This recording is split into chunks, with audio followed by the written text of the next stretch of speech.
Hello and welcome to another Parry's Pickups.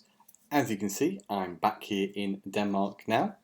So my brief stint in the UK has come to an end. Very nice it was as well. I'm quite happy I got to do a couple of videos on the games I had over there. So, actually a few games I had over there but brought back with me for my Wii U collection we'll talk about in today's episode. But before we get to that, I nearly forgot about a game I picked up a couple of weeks ago.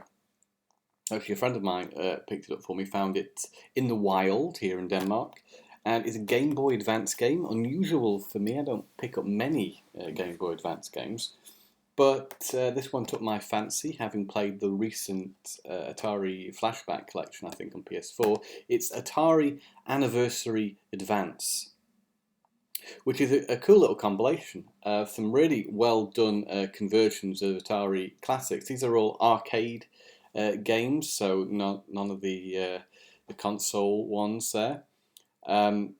What you've got is, let me just check the back, Asteroids, Battle Zone, Centipede, Missile Command, Super Breakout, and Tempest. And all these games are as you would remember them, only difference being, I guess, you're using a D-pad to control these games, which for the most part I'd say works pretty well. So, and that's a pretty high caliber selection of games there. I mean, they're all considered classics of the era, and yeah, you can't argue with a little collection like that for about 40 kroner, so just under £5 British. I was quite happy with that. It's a complete in-box game, which is nice to have. Moving on swiftly to the Wii U. So I mentioned before there weren't so many Wii U games that I wanted to add to my collection now. I've got quite a few, but there were a few on my list, and one of those was Fast Racing Neo. I really wanted to have a physical copy of this. It's a game you can download from the eShop, but from what I'd heard, I thought this game would be deserving of owning physically, and I also thought that I'd be nice to have one of these unique Nintendo eShop selects in my collection.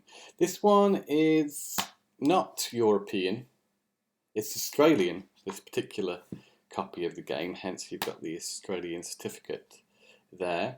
So you get a slightly different cover from normal, calling out that this is now available on disc. On the side, they've got Nintendo eShop Classics selects there, which is a unique emblem, and then of course the Australian rating in there. And what's interesting, before we get on to the game, to add about the packaging is, this is I don't know if you can, probably can't pick that up on the camera, this is a flimsier box, much lighter package than normal. If you look at the inside there, you can see that's slightly different as well. You get no instructions, just the usual warranty and such. But this game is really good. It's very arcadey, fantastic. You can just jump straight into it. There's no confusing menus. There's the Grand Prix, the multiplayer. It's just really good. There's several cups that you can play in this, and for those not to know what type of game it is a futuristic racing game similar to F-Zero or Wipeout. I say it has a lot in common with F-Zero. The vehicle designs are very nice indeed. The graphics are really cool. What makes this game a little bit more unique from other the races is you have to change the polarity of your ship depending on which speed boost you're coming up to. So if you're coming up to a red one or orange, you change to that by pressing one button. You change back and forth between blue and orange depending on which speed boost you're coming up to, which is a fun little mechanic. At first it's a little bit, it's just another thing I have to think about, but it usually alternates between the two. It just gives you an extra thing, an extra layer to the gameplay, which makes what's essentially a very simple game, give it an extra bit of depth. There's also a good challenge, good difficulty curve in this game as well. You're not going to win these races straight out. Even on the Novice Cup there is a fair amount of challenge on this game, but it feels like manageable sort of challenge, and yeah, it's a lot of fun, and it certainly lives up to its name. It's fast as heck, I would say. Nice track designs as well, really nice. Some remind you of other games like F-Zero, of course, and Wipeout, and Extreme G, and all these other futurist racing games. This certainly can compete with the best of them. And for what is essentially looking like a budget title, it's a very well put together and playable game. Next game is 007 Legends, a game I'm reasonably familiar with because I do have this on the Xbox 360. And you may wonder why I decided to pick it up on Wii U, that is. Well, as with a lot of series that I quite enjoy, I've decided to set myself the challenge of getting a game for getting a James Bond game for every console I have, or if not every console, at least some of the main ones.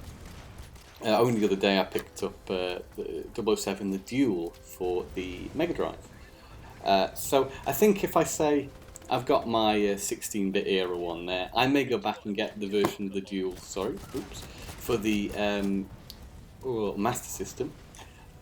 But then, I've got several PS1 ones, N64. I haven't got one on the Dreamcast. I'm not sure if there is a James Bond game on the Dreamcast or the Saturn.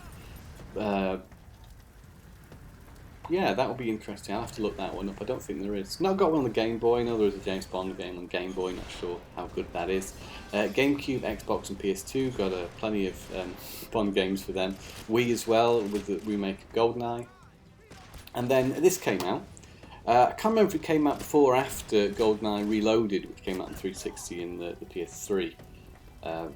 But it's a good game, and it has a very unique premise.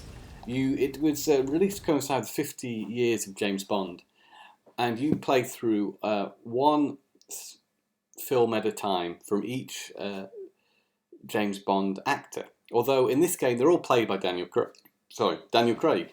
I think it's because of licensing. Although the villains and allies do look like they do in the film. It does have the license to reproduce the actors who played the other characters other than James Bond.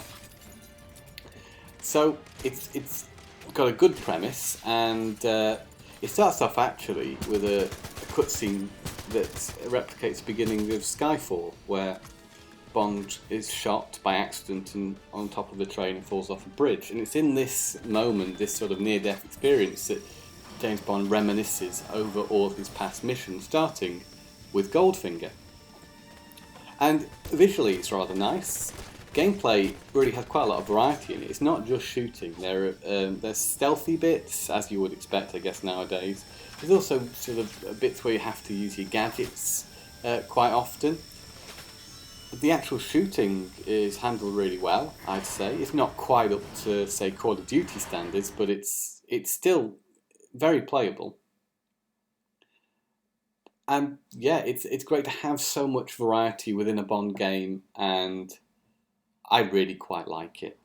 So I liked it enough to pick it up on the Wii U, just to be able to have a Bond game on the Wii U, and I'll surely be playing this quite a bit because I don't have my 360 here in Denmark at the moment, so this could be the Bond game I'll be playing for a little bit longer. And last of all, a game I can't talk about in so much detail, and again you may wonder why I bought it. It is another sports game. It is FIFA 13. This is sort of similar to the reasoning behind buying the Bond game, that I don't have a football game on the Wii U, so I thought, why don't I just pick up FIFA 13? You'd think it would be cheap. It isn't such a cheap game. I think I got it for a reasonable price. I think it maybe was around the 10 mark, 10 to 15. Because, it was an early Wii U game. Don't know if it sold very well. It's when EA was still supporting the system. It's got a few touchscreen features in there, but you can just play it as normal with the Pro Controller. And it plays a good game of football. As far as I can tell, I'm not a connoisseur of these games. I actually have this game on the PS3. I'm still no good at football games. I did give this a go this morning and was abysmal at it, but it felt good. The controls were tight and natural, and yeah, all I really wanted was a game that played a reasonable game of football. and this seems to fit the bill. So yeah, quite happy with that, but it's going to be more when I play with friends than on my own. And that's it for this episode. Thanks a lot for tuning in, and I guess we'll just see you again next time for another Parry's Pickups. Bye for now, and game on.